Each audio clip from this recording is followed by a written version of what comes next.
Alors, à présent, nous allons parler de personnes qui parcourent le monde et qui encouragent des initiatives pour l'intégration des personnes handicapées à travers l'emploi et par le sport. Et nous regardons un film. Nous avons créé l'association Handicap sur le Monde en 2012. Nous, c'est qui? Emmanuel, 27 ans et consultante relations presse à l'agence Oxygène RP. Contact, relationnel, réactivité et dynamisme sont ceux qui la caractérisent certainement le plus. Thomas a également 27 ans et travaille comme professeur des écoles avec des enfants déficients mentaux, mais aussi comme référent sport et handicap pour l'UXEL. Le sport, les enfants, le dévouement sont bien ce qui le représente. Nous habitons depuis 3 ans à Paris, mais nous avons eu envie de construire un projet en lien avec ce qui nous motive réellement, le handicap. Et l'asso, c'est quoi? Handicap sur le Monde est une association loi 1901 qui vise et soutient l'inclusion des personnes handicapées. Comment? D'abord en rencontrant pendant 16 mois des associations dans le monde entier. En Inde, Népal, Cambodge, Indonésie, Australie, Nouvelle-Zélande, Argentine, Bolivie, Colombie et Brésil. Nos objectifs, ce sont découvrir leurs actions, les recenser sur notre site internet, les aider sur place en offrant une visibilité auprès des structures locales. Et ensuite? Nous voulons partager ces expériences auprès des entreprises françaises, par des conférences, des tables rondes, des expositions. Ça vous intéresse? Venez en discuter avec nous.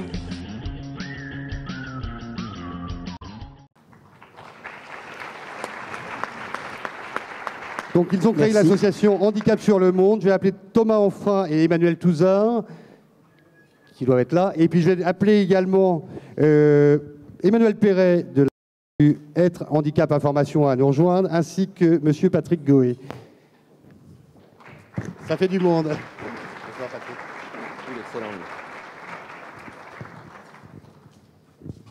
Thomas, Emmanuel, je vous laisse juste dire un petit mot rapide. On a vu le film.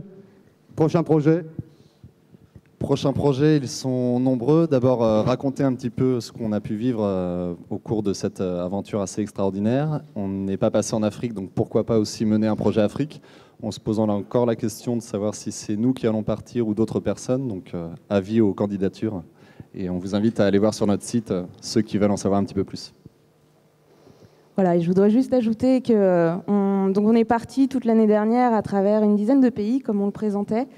On a vu plein de beaux projets et de belles initiatives sur l'accessibilité dans l'emploi et le sport. Et on se rend compte par cette soirée qu'il y a énormément de choses qui se passent aussi en France. Donc on espère relier tout ça et puis faire avancer les choses. Merci.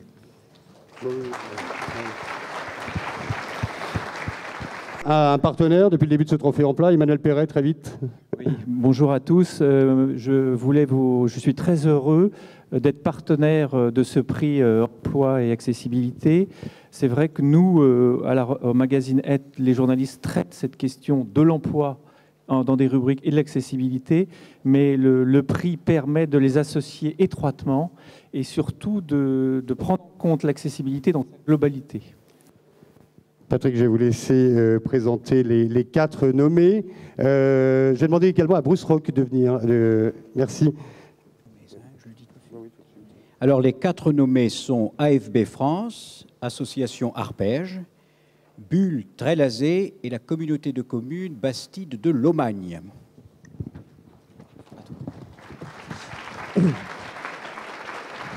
Alors, pour remettre ce trophée de l'accessibilité et de l'emploi, j'appelle Madame Catherine Garnier, qui est conseillère municipale déléguée à l'accessibilité à la ville de Grenoble, et qui également j'appelle Monsieur Roméo Hachi, qui est doctorant en mathématiques et qui, je crois, enseigne ici à Paris-Dauphine. Madame la Présidente, vous avez la réponse, je crois. Oui, le gagne. Il y a eu du retard sur l'ouverture. Là-haut en régie, il dort. Suivre un peu plus. Le gagnant est l'association Arpège de Paris pour son accompagnement des élèves et des étudiants en situation de handicap.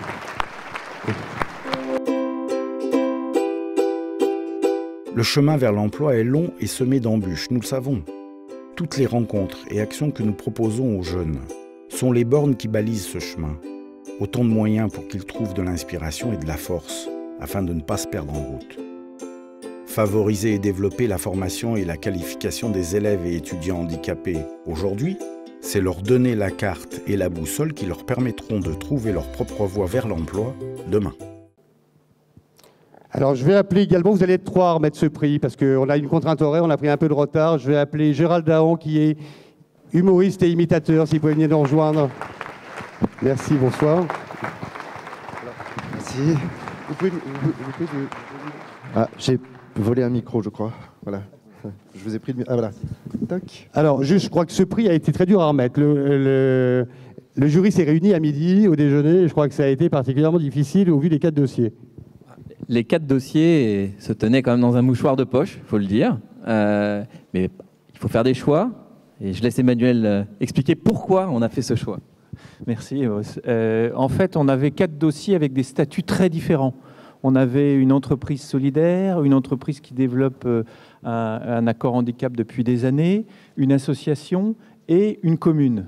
Donc c'était très difficile de comparer pied à pied les différents éléments. Donc l'ensemble du jury, dans sa réflexion, a décidé justement de pousser l'avenir et du travail en amont et de la formation des jeunes pour les nouvelles générations. Merci. Pour remettre ce prix, on va remettre ce prix quand même. Moi, je suis très heureux. Je dis un petit mot aussi, comme Thierry tout à l'heure. Je crois d'ailleurs que je vais me mettre au langage des signes, si vous me permettez. Je trouve ça très sympa, en fait.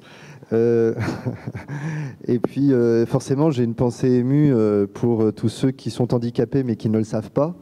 Hein, je ne vais pas citer de nom pour ne pas faire de mal à Pierre Gattaz, le président du MEDEF, je l'ai entendu ce matin, c'était assez étonnant, et je crois qu'il est pour le travail le dimanche et pour le travail après 21h.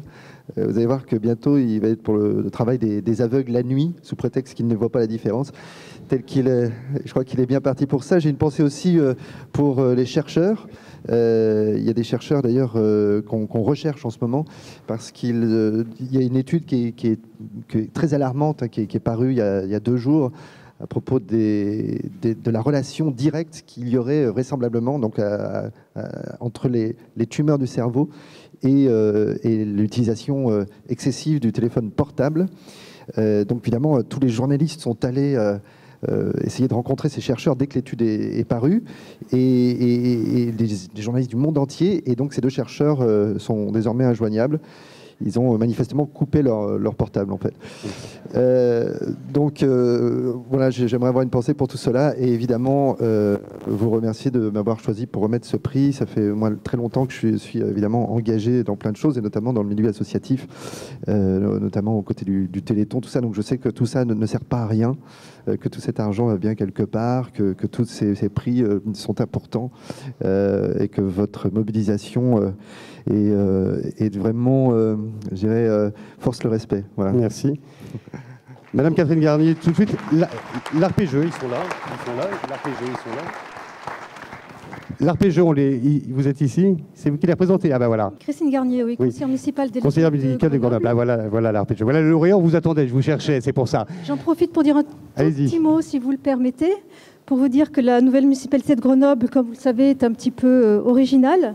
Notre slogan était Grenoble, une ville pour tous. Donc forcément, on va être obligé d'être très très bon en accessibilité et de poursuivre l'action de nos prédécesseurs et de l'amplifier. Je voudrais juste rendre hommage à François Suchot, que certains d'entre vous connaissez, qui a été conseiller municipal délégué de 1995 à 2008, qui a lancé beaucoup d'actions et qui nous a quittés l'an dernier. Et je voudrais associer à cet hommage Stéphane Gémani, mon prédécesseur, qui est dans la salle. Qui est dans la salle. Merci. Et je suis très content également que vous soyez là ce soir, puisque vous avez ouvert cette ouverture des régions à Grenoble accessible, et on a fait cette conférence de presse le 11 février 2014, donc à Grenoble, pour annoncer les lauréats des régions. On va remettre le prix. Je voudrais quand même un cas et féliciter Dauphine avant, parce que Monsieur Hachi, il est doctorant, professeur à l'université Dauphine en mathématiques, et il est sourd-muet. Donc ça veut dire qu'aujourd'hui, Dauphine a une forte capacité aussi à embaucher des doctorants. Comment ça se passe quand on est sourd-muet pour enseigner?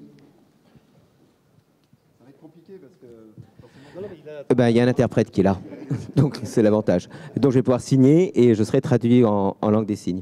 Donc c'est-à-dire toujours comme ça se passe, soit on passe par l'écrit, soit je fais venir un interprète et comme ça permet de comprendre ce qui se passe. Auparavant, j'ai eu un projet, donc je l'ai signé, j'ai expliqué un peu ce que je voulais faire, j'ai pu expliquer et ensuite on a mis en place des codes parce que parfois il n'y a pas les signes qui correspondent aux mots, donc on invente des signes, on met en place des codes avec l'interprète, ça demande des préparations. Alors évidemment pour les personnes entendantes ça semble facile parce que heureusement il écrit beaucoup au tableau, également le professeur, ce qui me permet moi de pouvoir m'engager dans mon projet depuis 2 ans et c'est une réussite jusqu'à présent.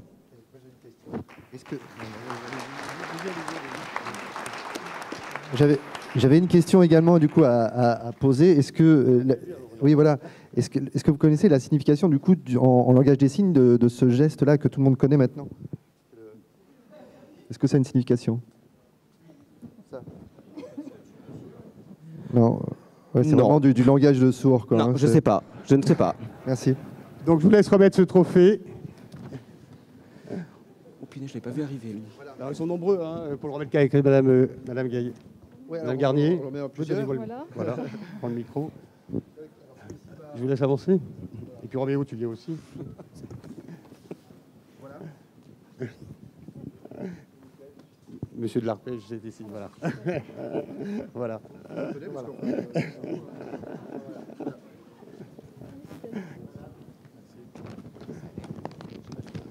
Très vite. Vraiment, 20 secondes. Ah oui, voilà. Je voudrais simplement remercier le jury, remercier toutes les entreprises qui travaillent au quotidien et qui mouillent la chemise.